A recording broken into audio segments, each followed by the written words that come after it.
Muchas gracias y bueno, pues primeramente agradecerle a Rafael por la invitación, ¿verdad?, para estar aquí con ustedes. Soy Jorge Álvarez, duré cerca de 10 años como director de informática de Tech Salud, que son los dos hospitales en Monterrey, y entonces tengo amplia experiencia en esto. Y bueno, parte del grupo pues es Eduardo, que es CIO de... Sí. Buenas tardes, Eduardo Delgado, CIO de Star Médica, ya también varios años en la industria hospitalaria. Rodrigo del Hospital Ángeles, adelante. Soy Rodrigo Iglesias, Grupo Ángeles de Salud, 5 años con Grupo Ángeles y más de 12 en TI. Y Luis Rubí. Bueno, mucho gusto a todos. Mi nombre es Luis Rubí, soy director general del Hospital San Angelín Patriotismo y bueno, pues ahora director general, pero de formación soy informático, así es que por eso estamos aquí en estos andares. Y como bien dice Luis, de formación, ¿verdad?, porque los informáticos nos deformamos mucho, ¿verdad?, con todo esto. Oigan, yo también una cosa, traemos varios temas, ¿verdad?, pero también los invito a que en cualquier momento, cualquier duda o cualquier comentario, si ustedes quieren hacerlo, pues adelante, ¿verdad? Si quieren empezamos. Bueno, el primer tema que quiero traer mucho a la mesa y que hoy estuvimos viendo en la mañana algo de eso, sobre todo Rodrigo con tu plática, es la innovación, ¿verdad? Y ahí yo les lanzaría a ustedes la pregunta es, ¿qué tan complicado es innovar hoy en día? Porque sí es cierto que todos queremos innovar, pero también hay una serie de restricciones que cada organización tiene y yo les preguntaría a ustedes su opinión sobre, o su posición sobre la innovación, ¿no? Entonces, si quieres empezamos por ti, Luis.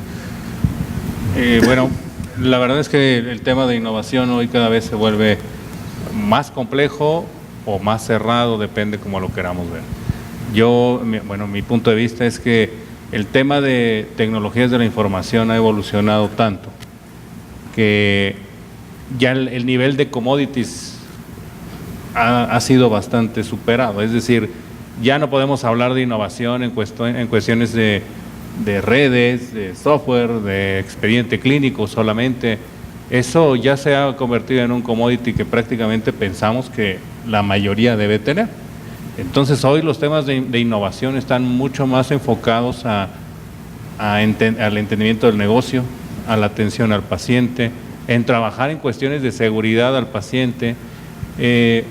Ponía la analogía el día de ayer que nos reuníamos, ¿no?, cuando nosotros como jefes, directores o gerentes de sistemas llegábamos y decíamos, oye, vamos a poner telefonía IP para que tengas tu teléfono con pantalla y cuando le llames a tu jefe también verlo, ¿no? Y dijimos, bueno, al que menos quiero ver es a mi jefe, entonces está padre, pero eso tecnológicamente es algo bastante bueno, pero ahora habrá que buscarle mejor cabida a ese tipo de tecnología, es decir, ponerlos donde hay un paciente con trasplante que seguramente del otro lado pueda ver a su familia al mismo tiempo, es decir, el enfoque tecnológico hoy tiene una innovación más de cara al negocio, entonces es mucho más para allá, ese es mi punto de vista. Okay. Rodrigo. Correcto, desde mi punto de vista es complejo, ya que a las últimas generaciones, hablando del área millennial, nos enseñan a competir, no a innovar. Retomando un poquito el libro de Océanos Azules y Océanos Rojos, se nos limita a entrar a un mercado en el cual nos marcan las reglas, pero no nos enseñan a pensar y a pensar en qué podemos mejorar, cuál es el modelo a seguir. Y realmente cuando hacemos un análisis para inmiscuirnos en ese océano azul, nos damos cuenta que el mercado está corrompido, porque al final del camino la tendencia es yo te doy el mejor precio.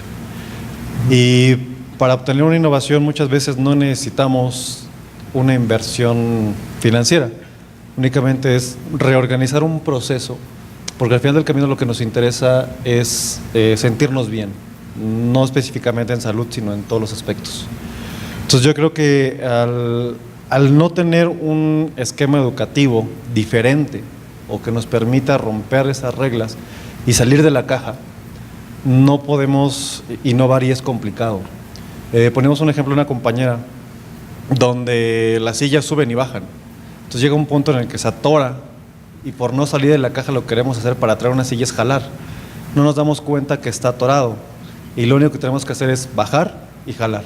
Entonces, en esa simplicidad puede radicar la innovación, pero nos han enseñado tanto a estar en esa caja. Entonces, si nos muestran cómo romperlo, o podemos acercarnos a una literatura, o tenemos gente que transfiere ese conocimiento, podemos hacerlo. Gracias. Eduardo. Yo creo que, siguiendo el comentario de Rodrigo, la innovación para mí es realmente romper barreras, ¿no? Muchos de nosotros que venimos de áreas comerciales, bueno, no de áreas comerciales, sino hospitales con una tendencia comercial, pensaríamos que la innovación es realmente meter grandes volúmenes de dinero para poder obtener ciertos beneficios. La verdad es que es cierto, la verdad es que la innovación hace grandes diferencias desde un punto de vista comercial, trae la última tecnología, los últimos procedimientos, pero yo creo que no lo es todo, ¿no? Algo que creo que deberíamos ser todos muy sensibles, y es como lo comentaba Rodrigo, es volver a lo básico, ¿no? Realmente, ahora en la hora de la comida platicábamos de un proceso de ontología del lenguaje, que es simplemente una manera de comunicarnos más y de una mejor manera, una manera muy sencilla, que por ejemplo, decíamos que por qué no innovamos precisamente en el trato con las enfermeras y el trato con prácticamente todas las personas que están atrás de un paciente, hacer un tratamiento mucho más sencillo, más humano, ¿sí? Más enfocado tal vez a los sentimientos, inclusive siendo que este es un tema muy complejo, y creo que podríamos tener una gran cantidad de gente a favor, ¿no? Claro. En estos puntos, ¿no? Mi punto es, ¿no?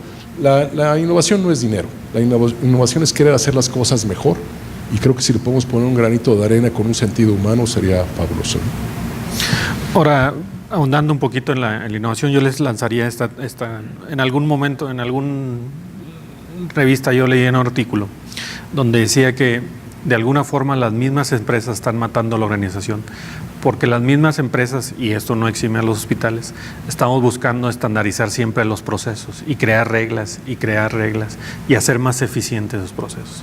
Cuando tú empiezas a hacer eso, de alguna forma estás coartando al personal, porque no le estás dando opción, como tú decías, de salir de la caja, sino que le estás diciendo, bueno, por aquí te vas, ¿verdad? ¿Qué opinión tienen al respecto ustedes de esto? ¿Es cierto? O sea, ¿lo viven ustedes hoy en día en sus hospitales? Y si es así, ¿qué podemos hacer para darle la vuelta, ¿verdad? Para tratar de ser un poquito más flexibles en todo esto, ¿verdad? Porque si continuamos así, obviamente, pues no saldremos de ahí, ¿verdad? Yo creo que viene un poco a colación el comentario que yo estaba haciendo, ¿no? Realmente tú sabes, bueno, creo que todos los que estamos aquí reunidos sabemos que los protocolos médicos es prácticamente la norma que debemos de seguir para poder hacer una atención clínica eficiente. Esto nos lleva definitivamente a ser muy lineales, ¿no? Realmente a no salirnos de los estándares. Pero yo creo que hay una línea que no es delgada y sí es muy visible en términos de la atención, donde inclusive lo comentaba Rodrigo en la mañana, de los procesos cognitivos, ¿no? Si realmente la máquina va a reemplazar a las personas, pues no, hay una línea muy delgada que nos hace ser seres humanos, ¿no? Y son los sentimientos, ¿no? Yo creo que esa es la parte que no debemos de inhibir. Realmente tú puedes hacer protocolos médicos muy exactos, muy confiables, pero sin perder precisamente ese sentimiento, ese feeling, como dicen los americanos, realmente esa atención muy personalizada que creo que puede marcar la gran diferencia, ¿no? Okay. Sí te restringe y te limita, sin embargo, lo que aprendí en un proceso de certificación precisamente fue, correcto, sigue los protocolos, sé cuadrado, pero también controla todo aquello que no puedes controlar, sé consciente de que si de pronto tú tienes que seguir tu protocolo y no lo puedes romper, hay una excepción a la regla. Y en eso puede estar dependiendo de la vida del paciente. Hablando de las TICs, puede ser que en ese momento financieramente tú necesites entrar a una base de datos, explorar o decirle a tu jefe, no, este no es el camino, no en una forma de desobediencia o rebeldía, sino simplemente el llevar ese control. Y tú mismo sabes y vas llevando a la operación a decir, ok, no sigo tus lineamientos, puedo cambiar, pero estoy respetando las reglas hospitalarias. Un bien menor por un mayor. Ok. Luis. Bueno, quiero compartirles un poco una experiencia que tuve con el tema de los procesos. Yo trabajé 15 años para un grupo hospitalario que está aquí en el poniente de la ciudad y que tiene una clínica de obesidad aquí cerquita. Aquí cerquita. ¿Y qué son las primeras 3 letras de la ciudad? que son... justo cuando me toca trabajar en el tema de los procesos, estaba en auge una clínica de obesidad que tiene el grupo. Esta clínica de obesidad teníamos muchos pacientes y entonces los pacientes dentro de sus actividades tenían que venir una vez a la semana a un grupo de psicología, un grupo de 10 personas que era parte de estas sesiones semanales. Y entonces el paciente llegaba y decía, oye, me toca normalmente los jueves, pero pues hoy es martes y entonces vengo a mi cita y entonces decíamos, pues adelante, pásale. Y entonces el paciente se sentía muy cómodo. Después llegó alguien brillante que dijo, oigan, no, ¿cómo creen? Porque el paciente va a venir cuando él quiera, que venga los jueves, ¿no? Y si no viene el jueves, pues que se espere hasta la siguiente semana. Se hizo un protocolo de atención bastante rígido, bastante cuadrado, bastante de nivel de gente de procesos, y de inmediato al mes ya tenían 30% menos de pacientes. ¿Qué fue lo que pasó? Al final también nos debemos de dar la libertad, no solo en el tema de poder estandarizar y de ser homogéneos, nos debemos dar la oportunidad de poner mucha más atención al tema del paciente, a las necesidades del paciente, y creo que estamos en un ámbito en donde no todo debe ser cuadrado, sino podemos trabajar en pro y en beneficio del paciente, de modo que seguramente lo que le gustaba al paciente era justo eso, la libertad de poder venir el día que podía o el día que era necesario para poder tomar la atención. Ustedes saben, y aquellos que alguna vez hemos hecho dieta o que alguna vez hemos fumado, que decimos, solo hoy voy a fumar, mañana ya le voy a empezar a bajar y eso quiere decir que entonces en 2 semanas voy a volver a fumar, ¿no? O la dieta no se puede hacer, y entonces creo que en tema de salud tenemos esa gran facilidad de no encasillarnos en los procesos y de meterle mucho más innovación para que trabajemos en pro del beneficio del paciente. Okay. No, pues muy bien. Yo les diría, si quieren, si tienen alguna duda para cerrar este tema de innovación o alguna pregunta para los conferencistas, pues adelante. Y ahorita seguimos con otro tema que es seguridad, que también es importante. O si prefieren, lo podemos ver al final, ¿verdad? Tenemos un tiempo y preguntamos, como ustedes me digan. ¿Seguimos? ¿Sí? Bueno, el siguiente tema que traemos a la mesa es la seguridad. No sé si ustedes están enterados, ¿verdad? Pero hace justamente un mes aproximadamente hubo un ataque muy fuerte de ransomware en todo el mundo, ¿verdad? Y en Inglaterra llegó a tal punto que tuvieron que cerrar los hospitales, ¿verdad? Porque no hubo sistemas. Entonces el tema de seguridad cada vez es más complicado en salud. Ayer platicábamos la seguridad, sobre todo en hospitales, como que lo están trayendo a la mesa los hackers. Y mi pregunta hacia ustedes, o para iniciar el tema, es ¿cómo ven ustedes la seguridad? Hay diferentes niveles de seguridad, el nivel de seguridad técnica, pero también hay el nivel de seguridad social, ¿verdad? Que es que te roban password, que el médico es descuidado, que la enfermedad es descuidada, deja su terminal abierta, ¿verdad? Entonces, ¿qué están haciendo los hospitales hoy en día para enfrentar esos niveles de seguridad, ¿verdad? Y también los proveedores, ¿cómo están atacando esta parte? ¿Verdad? Porque es un área que es relativamente nueva, ¿verdad? Pero que es una área que está en auge, ¿no? Entonces, pues adelante, Luis. Bueno, la cuestión de seguridad, bajo mi punto de vista, es cada vez más compleja y podemos nosotros ir elevando la barrera o la barrita para decir, bueno, ya soy más seguro. Sin embargo, es un tema continuo y es un tema donde cada vez, a pesar de que pongamos más barreras, seguimos teniendo la vulnerabilidad para que surjan nuevas cosas y nos puedan llegar a atacar. Contrario a lo que nosotros normalmente vemos de integración y de innovación, tenemos una gran ventaja hasta cierto punto, que es no tenemos en muchas de las instituciones públicas y privadas del país, no tenemos integración de datos. Y eso para temas de seguridad se vuelve una ventaja, ¿no? Porque al final es poder armar de diferentes lados información para poder llegar a conjuntar. Yo, bueno, bajo lo que he trabajado en las instituciones donde he elaborado, es que es muy importante el tema de seguridad y cada vez tenemos mayores retos. Sin embargo, también es un tema donde la propia gente es mucho más de educación de seguridad interna que de externa hacia adentro, ¿no? Seguro pues ustedes han escuchado los casos donde las doctoras las patólogas se toman foto con las piezas y entonces pues ya están suspendidas, o las enfermeras con los pacientes en el quirófano ya dormidos. Es decir, es un tema de mucha vulnerabilidad y de muchas veces es desde adentro.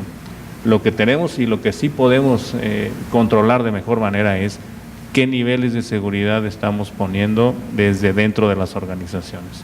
Creo que desde afuera nos podemos ayudar mucho de los proveedores, y hay demasiados proveedores que pueden ofrecer muy buenas alternativas, apoyémonos de ellos. Yo creo que dedicar gente dentro de las organizaciones en sistemas a que se enfoque en temas de seguridad es un cuento de que no vamos a acabar. Seguramente con los proveedores que van actualizados podemos apoyarnos mucho. Esa sería mi recomendación. Okay. Rodrigo. Bueno, todos estamos preocupados por la seguridad, pero realmente ¿quién nos dice qué hacer o cómo hacerlo? Todos nos dicen, pon un password más grande, izquierda, derecha, arriba, abajo. Sin embargo, creo que nos falta también educarlos y utilizar un lenguaje más coloquial. Así como los médicos nos hablan con términos que podemos entender, hay que retribuirlo. Entonces, aquí es una falta de planeación, de capacitación, de decirle a los usuarios qué hacer. Decirle, ¿qué es un protocolo seguro? Ah, bueno, en la pantallita hay un color verde. Si lo ves verde es seguro, no te preocupes, puedes accesar. Términos tan llanos que muchas veces los damos por hecho. Entonces, creo que aquí nos hace falta un poquito más de capacitación. Nuestro proveedor siempre va a llegar con, tengo la última tecnología, lo último en seguridad y podemos asegurarte al 100% que no vas a sufrir un ataque. Eso es mentira. Todo es hackeable, nadie estamos seguros. Entonces, por eso tenemos hackeo ético, tenemos cómputo forense, donde podemos darnos cuenta de qué nos adolece. Entonces, en ese sentido, al tener una brigada de capacitación, porque bueno, a todos nos va a ser común ver una USB colorida y conectar a nuestra computadora. Ah, qué padre, tiene música, tiene películas, etcétera, pero atrás de ello hay un malware haciendo travesuras en sus computadoras. Entonces realmente no estamos 100% seguros. Es también políticas con sistemas de, te encuentras una USB, pues bueno, lo primero es analizarla, pero decirle a nuestro usuario, si te la encuentras no pasa nada, haz uso de la tecnología, pero decirle cómo usarla. Es como cuando nos dan educación sexual, o sea, puedes hacerlo, pero esas son las formas. Entonces empezamos a caer en un tema también donde la seguridad es un tabú, igual que la sexualidad, porque todos nos dicen cuídate, pero ¿cuántos realmente nos dicen cómo hacerlo? Entonces aquí es falta de capacitación que de interés, porque creo que todos queremos colaborar con ese bienestar, porque cuando llegamos a nuestros centros de trabajo, a nuestra casa, queremos sentirnos cómodos y seguros. Entonces, lo que podemos compartir es capacitarlos más, ayudarles más. La información está, hay que decirles dónde. Porque cuando el problema hay tanta que no sabemos cuál es real y cuál es mentira. Okay. Gracias. Creo que, independientemente de que este es un tema realmente amplio, dicen que a grandes males, grandes remedios, ¿no? Y ahí yo sigo la recomendación que me dio mi mamá desde chiquito, ¿no? La primera, cierra la puerta, ¿sí? Realmente no tiene por qué estar las puertas abiertas. Y la segunda recomendación que a mí me encanta y la aplico, créanme, en muchas cosas de mi vida, es hacerte una pregunta 2 veces. ¿Por qué? ¿Por qué lo necesito? Les voy a dar un ejemplo con mi mamá. Me decía, hoy mamá, voy a salir. ¿Por qué vas a salir?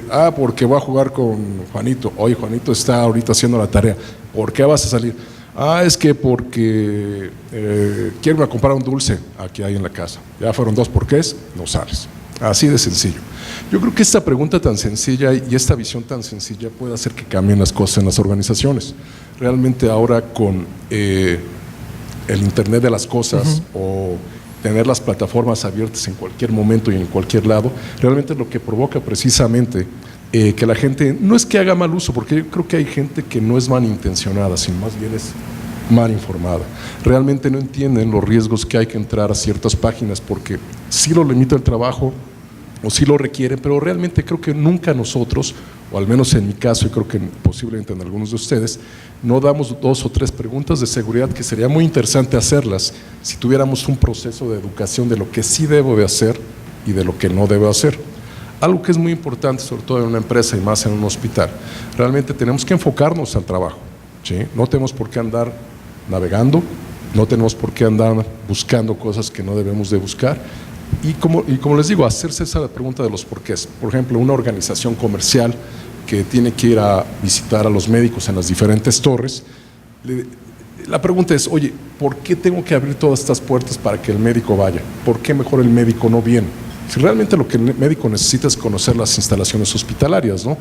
Pero no, es que tenemos que hacer un video, es que no, tenemos que abrirle toda la puerta, es que pueda hacer esto, pueda hacer el otro. Y sí es cierto, realmente hay muchos aceleradores que seguramente hace que la industria sea mucho más sencilla, no solamente con los médicos, me refiero a proveedores, la gente de inventarios, etcétera, etcétera, ¿no? Equipamiento, obviamente, ¿no? Yo creo que es más sencillo de lo que parece, pero sí tiene que partir desde un punto de vista, y coincido, que es totalmente educativo, ¿no? Yo creo que una visión donde todos sabemos que la seguridad es primero, bueno, esto quitaría el 95 o 99% de los problemas que hay actualmente, ¿no? Ahora, si quieres, ahí continuamos. ¿Qué tan complicado es para ustedes, o también cómo ven ustedes que la alta gerencia está consciente de que hay un problema de seguridad? Mira, al menos en nuestra compañía es 100%, 100%. Realmente no es un tema que afortunadamente nos haya impactado. Es algo que realmente la visión es muy sencilla. Dale a los expertos, ¿sí?, las tareas que son de su interés. Lo comentaba Luis, realmente ahora contratar un ejército interno, que sí es importante, tener gente de seguridad en TI sobre todo, ¿no?, con visiones muy sencillas y muy aplicables. Sabes que confían en los proveedores, ellos realmente son expertos, son los que invierten grandes millones y millones de dólares precisamente en temas de seguridad. Los dos mejores jugadores en temas de correo electrónico, ya sea Microsoft o Google. ¿Para qué comprar? ¿Para qué tener en tu casa un correo electrónico que sabes que puede ser vulnerable? ¿Sabes qué? Llévalo a una plataforma tercera que eso lo va a solucionar de manera muy sencilla. Como te decía, en nuestro caso realmente sí la empresa invierte mucho en educación, mucho en prevención, que eso es algo también muy importante, y realmente buscamos hacer las cosas de una manera sencilla, ¿no? Ya cuando las cosas, algún usuario te pide hacer algo rebuscado, sí dale un doble clic para ver si realmente es lo que se necesita hacer. Sí, para nuestro caso es igual, o sea, si hay un interés por protegernos. Lo que hacemos en prevención son boletines de seguridad, qué hacer, qué no hacer, muy breves, son reseñas de media cuartilla, gráficos y compartirle, y en caso de alguna duda, pues tenemos la apertura de sentarnos con quien nos pregunte, decirle, bueno, esto no es seguro por estas alternativas, o los riesgos son tan altos que no te lo puedo permitir. Entonces, al final del camino, el proveedor me da la seguridad perimetral, pero la interna, que es la más importante, pues depende de todos. Entonces, sí hay una inversión de tiempo en prevención, notificaciones, avisos, revisa tus máquinas, apoyados con la gente de sistemas y con los personal a cargo de las áreas, porque también sin su participación sería imposible. En nuestro caso, la gente de alta dirección sí está consciente y está convencida de que es un tema que se debe de atacar. Sin embargo, hay mucha responsabilidad, o se hereda mucha responsabilidad en la gente de IT, cosa que en algunos momentos puede ser bastante cuestionable, porque les voy a poner un ejemplo en donde algunos de ustedes aquí en la mesa, en la sala, tienen un PAX o un RIS y PAX, ¿no?, que normalmente vienen en pares, el RIS y el PAX, y si no, bueno, el PAX, ¿no? Y entonces quienes tenemos un PAX sabemos que es una inversión bastante fuerte y bastante alta, ya sea que compremos toda la tecnología para poder usar un PAX, o bien que la tengamos en la nube, ¿no? Normalmente lo que hacemos es, pues el médico recibe los estudios y los puede ver, pero cuando quiere hacer una segunda opinión con Jorge, en este caso, empieza a haber trabas, y si queremos a un tercero como Eduardo, entonces ya hay más trabas. Y lo que nosotros hacemos como IT es poner la seguridad necesaria para que no podamos compartir. ¿Qué sucede en la realidad y cuál es el negocio de esto? Al final es que, o qué sucede en el negocio, en el día a día, es que yo le tomo una foto y se la mando por WhatsApp a Jorge, y Jorge la sube en el grupo de radiólogos, y entonces todo el mundo está manejando esa información. ¿Por qué? Porque es más fácil darle la vuelta a la organización que pone tantas trabas para compartir información que lo que sucede en el día a día. ¿Cuál es el punto medio? Que aquí habría que cuestionarse hasta dónde sí somos punitivos con temas de seguridad o sí lo abrimos más al tema del negocio, y al negocio hablando por la atención primaria del paciente. Es un tema en donde mi recomendación es que la gente de IT tenemos que buscar un punto medio. No es mi responsabilidad solamente, sino tenemos que educar, que trabajar de manera interna, pero al final es algo que tenemos que construir entre todos, ¿no? Entonces, aunque la gerencia o la dirección alta esté totalmente convencida, sí tendríamos que poner hasta dónde están los límites de la seguridad o de la permisión, ¿no? de las cosas. Ok, no, pues muy interesante. Bueno, pues con este damos cerrado el tema de seguridad y pasamos al último tema, que es calidad de datos. En la mañana oíamos a Rocío, ¿verdad? Que en su plática, ¿verdad? Que de alguna forma completó con éxito la implantación de un expediente electrónico. Hay varias organizaciones que ya tienen un expediente electrónico, pero yo creo que un detalle que las organizaciones que pasan a través de estos procesos y que nos empezamos a dar cuenta, y que con el expediente electrónico es muy, muy palpable, es esa calidad de datos. Cuando digo calidad de datos me refiero a que hay pacientes duplicados, ¿verdad? Que eso para un expediente electrónico y para los médicos en particular, pues es una tarea o es una actividad que no debe suceder, ¿verdad? ¿Por qué? Porque estás rompiendo el principio del expediente electrónico, que debe ser un expediente único para cada paciente. Entonces, la calidad de datos es un tema muy importante en las organizaciones, que desafortunadamente no lo tomamos en cuenta, o al menos en mi caso, ¿verdad? Y hasta que tenemos la problemática enfrente es que la enfrentamos. Yo lo que les quería preguntar a ustedes, ¿qué están haciendo hoy en día en sus organizaciones para atacar esta calidad de datos? O si no lo están haciendo, también va ligado con el tipo de proyectos que están haciendo o qué están pasando, ¿no? Bien, en el caso de nosotros como Grupo Dalín de San Angelín, pues ha sido todo un tema de trabajo, de jaloneo, porque al final todos los hospitales, en este caso San Angelín, cada uno tenía su propia base de datos de pacientes, ¿no? Y entonces el hecho de que alguien que estuviera en el hospital de universidad llegara al hospital de Chapultepec, pues era volver a empezar. Ha sido bastante duro, porque entonces ¿quién tiene la información real, ¿no? Si primero fue a universidad o luego a Chapultepec, o ya lo traíamos desde el Dalín desde hace 70 años, ¿no? Entonces también sucede, ¿no? Y entonces, ¿qué fue lo que decidimos? Al final estamos trabajando, hoy todavía no es un tema resuelto, estamos trabajando en una plataforma concentrada de datos de pacientes, es decir, una base, un registro maestro, registro maestro de pacientes, okay, en donde a partir de los datos principales del paciente, en este caso, cada uno de los hospitales contribuye con el expediente de ese paciente. Es un proyecto que nos va a llevar cerca de 2 años, llevamos casi 1. Es un tema bastante largo, es un tema pues que no es tan sencillo, claro, y que empezamos por definir primero las reglas. Hay muchos proveedores que pueden ayudar y que pueden aportar con eso. Sin embargo, las reglas son de cada negocio. Entonces, en nuestro caso, lo primero que hicimos es poner las reglas y decir, bueno, ¿qué queremos juntar?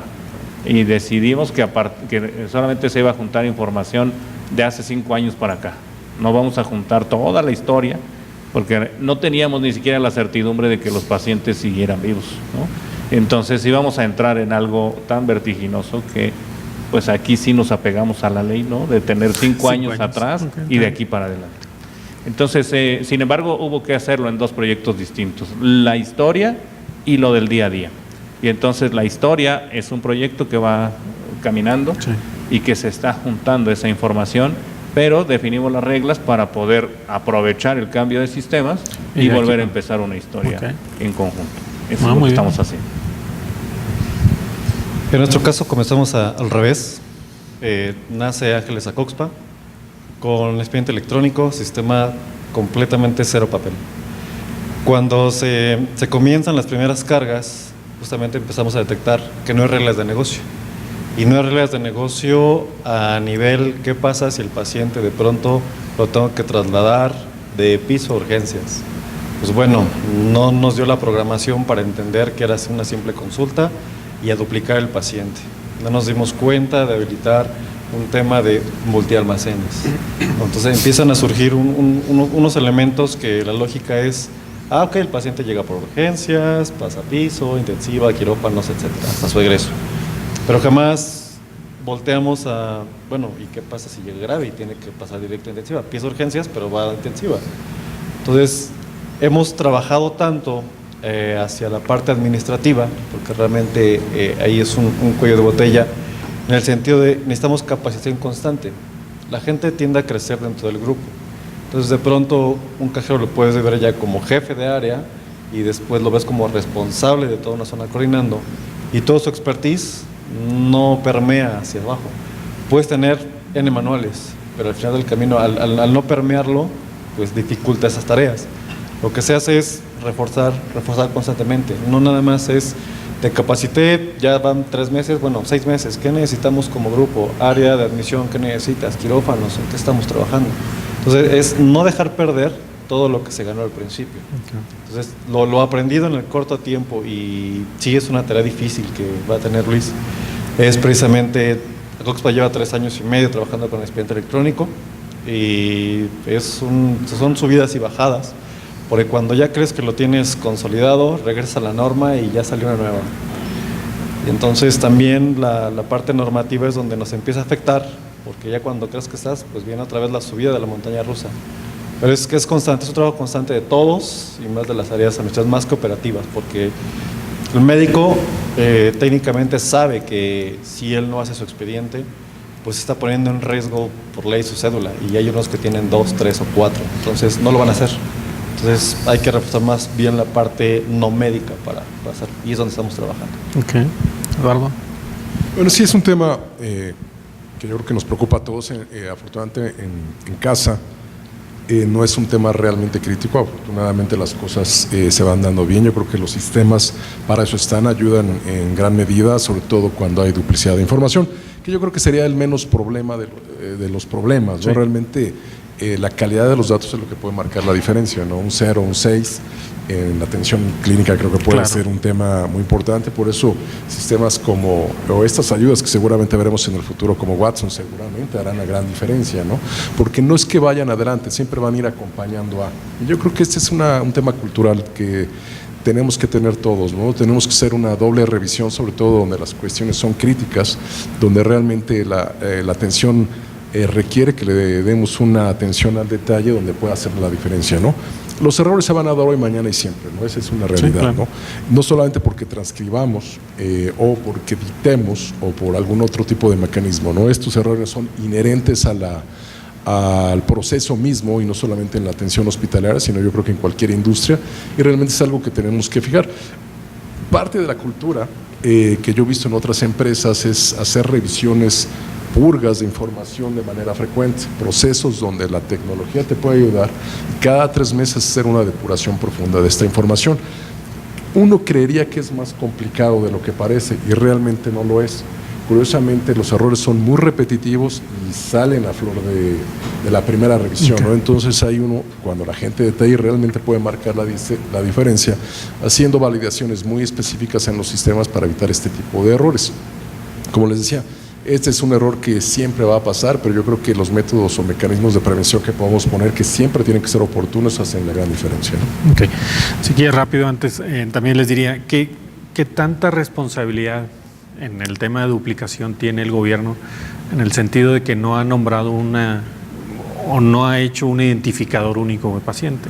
Sí tenemos el CURP, pero el CURP es un número bastante complicado que si tú se lo preguntas a alguien, nunca te lo va a decir, ¿verdad?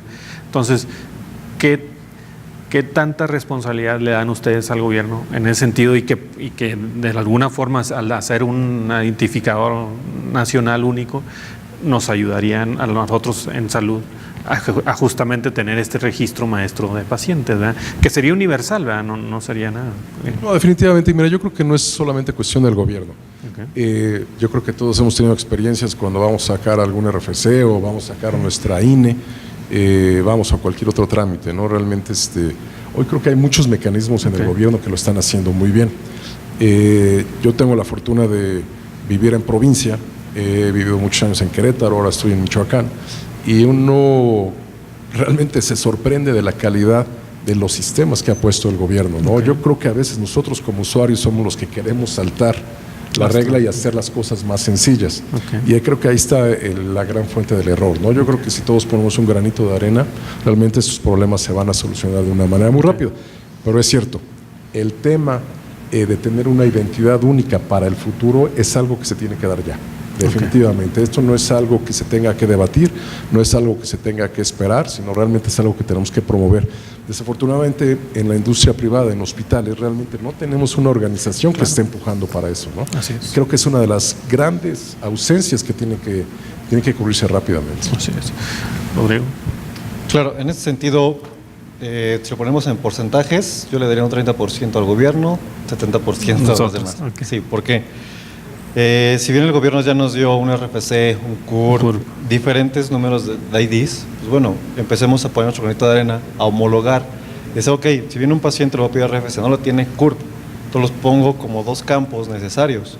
Es lo que pasa en el municipio de Tompe Blanco, en Quintana Roo. Ahí lo que hacen es, tú llegas a vivir, te piden tu RFC, tu CURP, y en ese momento estás en una base de datos a nivel municipio, donde si tú pides un crédito, sabes dónde estás, dónde vives, qué haces.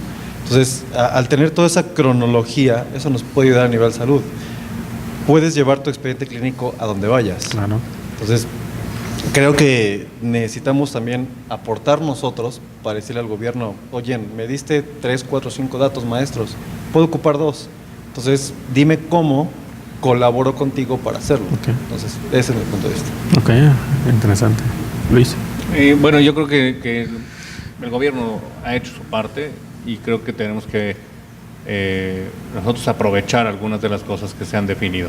A veces nos hace falta repensar el objetivo, ¿no? Cuando uno dice, oye, necesito que me des tu RFC de inmediato, parece ser que nos viene a la cabeza el tema del SAT, ¿no?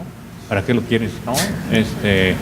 Seguramente por ahí nos quieren ligar, y etcétera, etcétera, etcétera. Yo creo que hay muchos más beneficios, digo, cada uno tendrá su opinión, no lo cuestiono, yo tengo la mía de que cuando damos el RFC seguro, la primera vez que sacamos todas las facturas que nos han dado, seguramente todos nos sorprendimos que hasta Telcel viene ahí y todas las demás, ¿no? Entonces, todas las demás facturas y de todos lados.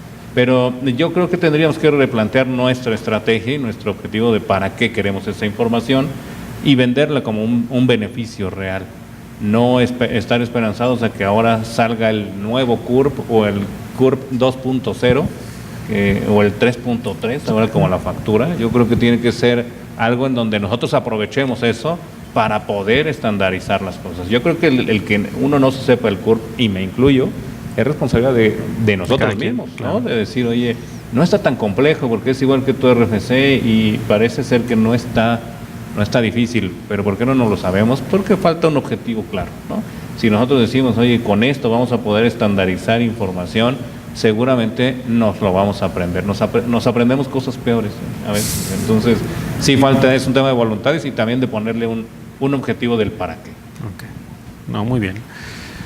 Bueno, pues con esto damos terminados los temas de la agenda, los agotamos. Nos quedan unos minutos que yo quisiera aprovechar con el público para, si tienen alguna duda, que se las hagan saber o se las cuestionen en los temas que tocamos o en temas que ustedes consideren, ¿verdad? Entonces, si quieren, aquí está el micrófono, no sé, alguien nos puede ayudar y si alguien tiene alguna duda.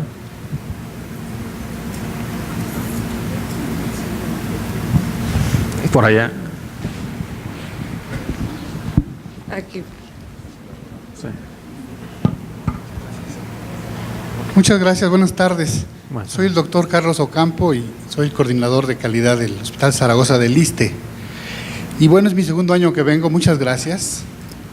Yo hubiera querido ver más médicos involucrados porque me queda claro que hablamos lenguajes diferentes y eso es bien importante, ¿no? Pero hablando de innovación, sobre todo, recuerdo que se parece un poco al adagio latino de primum non nocere, ¿no? Y estábamos en una auditoría de ISO porque se nos ocurrió implementar ISO primero, fue muy difícil, pero creo que hemos tenido mucho éxito.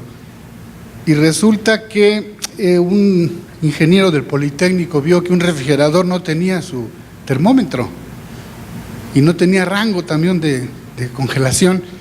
Entonces fue para mí un choque muy difícil entender que un refrigerador del banco de sangre que no daba el registro correcto de temperatura, y entonces me hizo sentir tan mal, ¿no? ¿Cómo es posible que un líder de calidad pueda permitir esa desviación tan terrible, ¿no? En un contexto físico y sobre todo hablando de las propiedades de la sangre. Bueno, llegó al otro día una empresa que cambió el refrigerador, alguien puso un termómetro digital con infrarrojos y alguien más le puso un plasma por allá, y entonces ya teníamos un software y alguien más nos prestó el satélite y total que hicimos tecnología, ¿no? Tecnología, telemetría satelital.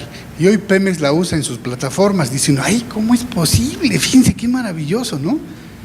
De un golpe a la cabeza, de pronto hacemos tecnología y es maravilloso ver cómo el que veas tu proceso, el que lo despedaces, el que lo analices en el sector público, ¿no? ¿Cómo es posible que podamos dar calidad, no? Cuando vemos esos centros médicos nacionales, los hospitales de salud, los institutos con tanto prestigio, ¿no? Y entonces, cuando hablamos de calidad, vemos que el problema a veces es el sapo, ¿no? Es grandísimo como sector público dar calidad a todos. Y bueno, en la innovación, pero a un médico nos hablan de seguridad y estamos hablando del espíritu de la Joint Commission, del espíritu de Massachusetts. La gente se muere de infección, se muere a veces de no lavado de manos, y el peor enemigo para esto es el propio médico. Es bien difícil poder entrar en ese rango de discusión, pero bueno, al final de cuentas tenemos que ponernos de acuerdo. Creo que el ámbito privado ha crecido muchísimo en México, ¿no? Y tenemos hospitales de un prestigio extraordinario y se dan servicios, pero el gran derrotero pues no es seguro, no hay estructura, es pequeña para la demanda, ¿no? El IMSS tiene 70 millones de derechohabientes, ¿no? Igual el Seguro Popular, el IMSS, el ISSSTE tiene 13 millones. Estamos hablando de unas áreas de oportunidad para hacer negocios extraordinarias, ¿no? Porque el primer nivel uno se puede morir en el intento de pasar al segundo nivel en un ámbito público. Y también cuando un paciente llega a los hospitales privados, grave, con una pancreatitis necrohemorrágica, se le acaba la cobertura del seguro y va a dar al Hospital Zaragoza, ¿no? Y a veces no tan bien atendido como creemos que debiera estar. Entonces es recíproco y creo que podemos aprender muchos de ambos lados. Muchas gracias. Gracias.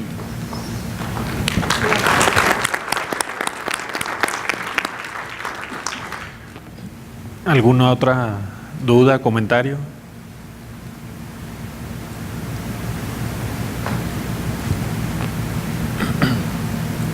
Bien. Bueno, pues con esto damos por terminado, Rafael. Pues agradecerle a los tres CEOs su tiempo y sus puntos de vista, y a ustedes también, pues muchas gracias, ¿no?, por estar aquí. Muchas gracias.